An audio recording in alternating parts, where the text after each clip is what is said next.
Hello everyone, good morning. કેમ છો?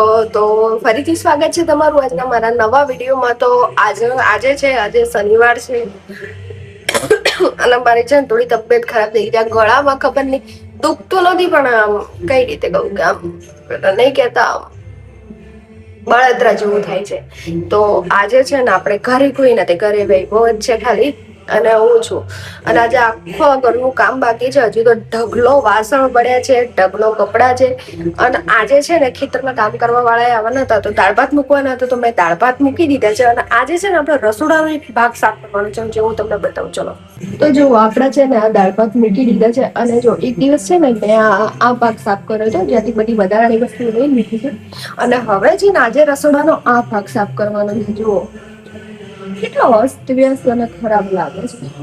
ગમે તેટલો સાફ કરીએ ને પાછું ને પાછું આવું જ થઈ જાય. તો હું વિચારું છું ને આ વખત આનું કઈ ફૂલ જ મેક ઓવર કરતો, મતલબ બધું જ ગાયબ કરતો. તો જોઈએ હવે. જો લાઈટ પણ પાડું એટલે તમને દેખાય થાય છે ને. એટલી વારમાં પહેલા હું આ બધા ડબ્બા બહાર કાઢી લઉં, લૂછી લઉં, બધું ફિનાઇલ થી આખું બધું લૂછી લઉં, અને પછી પાછું ફરીથી ગોઠવીએ.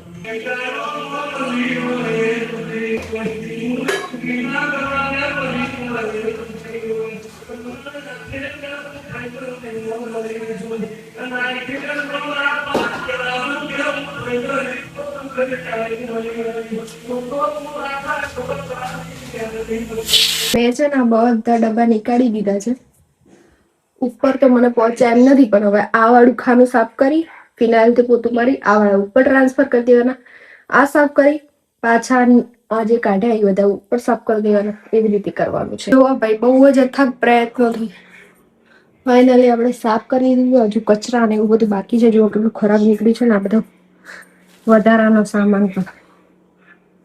તો ચલો, આખું મેકઓવર કર્યા પછી મળું તમને હું કે રસોડું હવે કેવું દેખાય છે.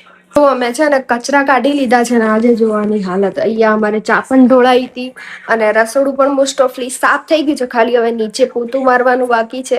અને નીચે છે ને ભૂલથી મારે રસોડામાં અહીંયા તેલ ઢોળાઈ ગયું, તો થોડું ચીકણું ચીકણું જેવું થઈ ગયું છે. જમવાનું બની ગયું છે. આજે આપણે દાળ ભાત જ બનાવવાના હતા, અને આ રહ્યું આપણું, જે હું તમને પોતું માર્યા પછી બતાવું આખું કેવું સાફ થયું છે. ધીરે ધીરે હું રસોડાનો છે ને એક એક ભાગ લઈશ, એટલે થાકી પણ ના જવાય અને એકલા હાથે આવડાથી થઈ પણ જાય. તો અને બહાર છે ને પાછો અમારે વાસણનો ઢગલો પણ ઘણો બધો છે.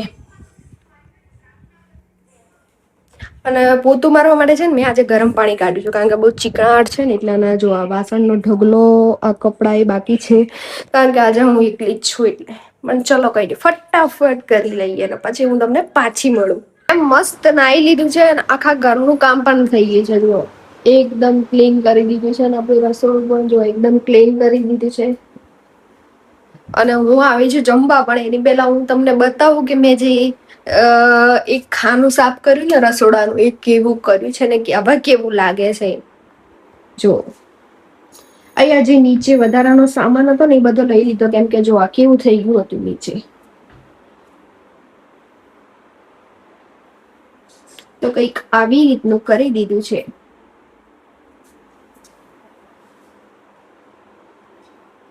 હું પણ ફટાફટ જમી લઉં, કારણ કે આજે આપણે જવાનું છે ગોધરા જવાનું છે આજે. અને આજે ખબર નહીં કેમ કાલનું મને ગળામાં આમ અજીબ થઈ રહ્યું છે. આમ સૂકી ખાંસી આવે ને એવું.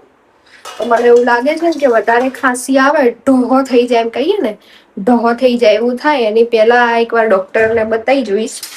તો ગોધરાથી રિટર્ન આવતી વખતે જ બતાવી દઈશું. તો પહેલા જમી લઉં. તો હાલો, મેં તો મારું મિની બેગ તૈયાર કરી લીધું છે. અને જતા જતા છે ને ગોધરા જવાનું છે ને, તો અમે વિચાર્યું છે કે જતી વખતે જાજો આ ચાર ઘડિયાળ કાઢી છે, અને આ ચાર ઘડિયાળ બંધ છે. વિચાર કરો, ચાર બંધ છે.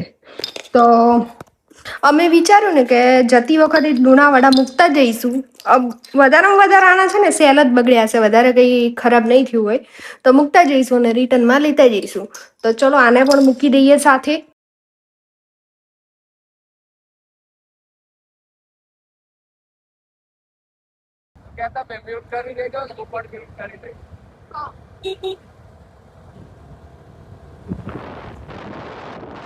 ગાઈસ, હમણાં છે ને અમે ગોધરા પણ પહોંચી ગયા અને ગોધરાથી મારે ડોક્યુમેન્ટેશન નું કામ હતું તો ડોક્યુમેન્ટેશન નું કામ પણ પતાવી લીધું અને પછી હવે એક માણસે મને બહુ બધું ફોર્સ કર્યું ને ત્યારે અમારે ડોમિનોઝ માં આવવું પડે. કેમ આવું તું ભાઈ?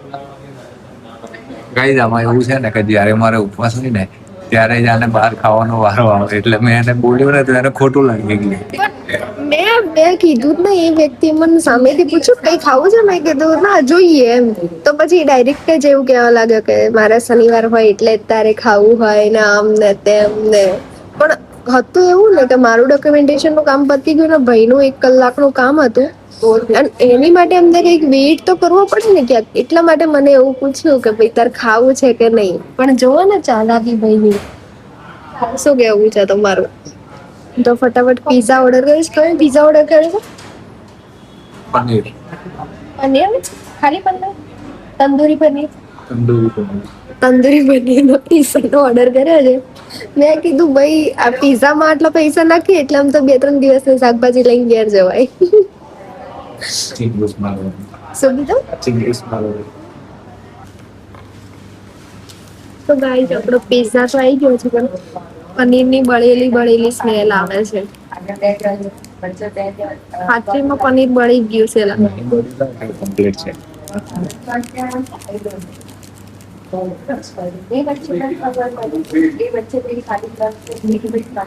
કઈ નહીં ખાઈ લઈએ.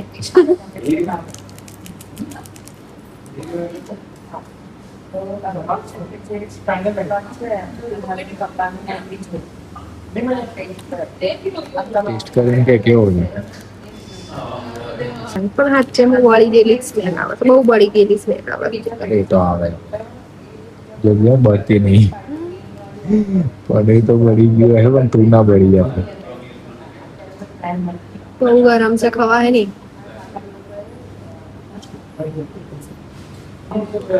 પિઝા મને મસ્ત લાગે છે ઠંડો પડ્યો ને ખાતો ને એટલે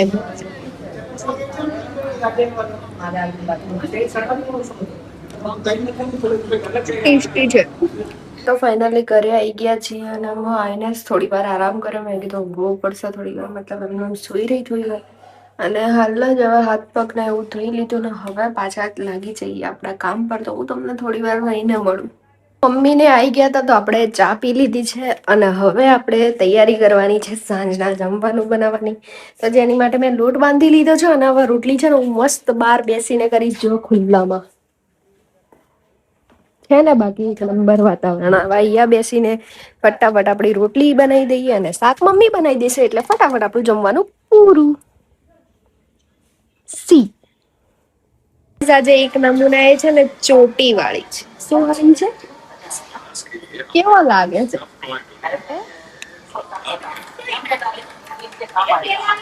નામ હા શું ભૂલી ગયું.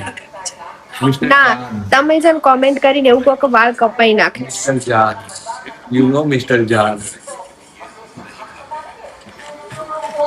આમ કરતો પાછળ કરતો રીતેશ જેવો બાલ કરવો. ના ભાઈ અમે કોમેન્ટ કરીને કહો કે ભાઈ વાળ કપાઈ નાખે.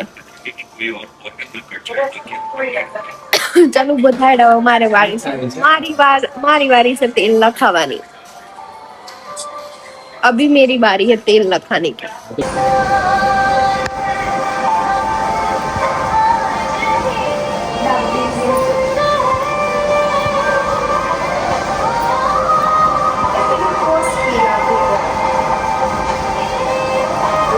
ઓ તો નહીં મળતી કોસ્કીઓ.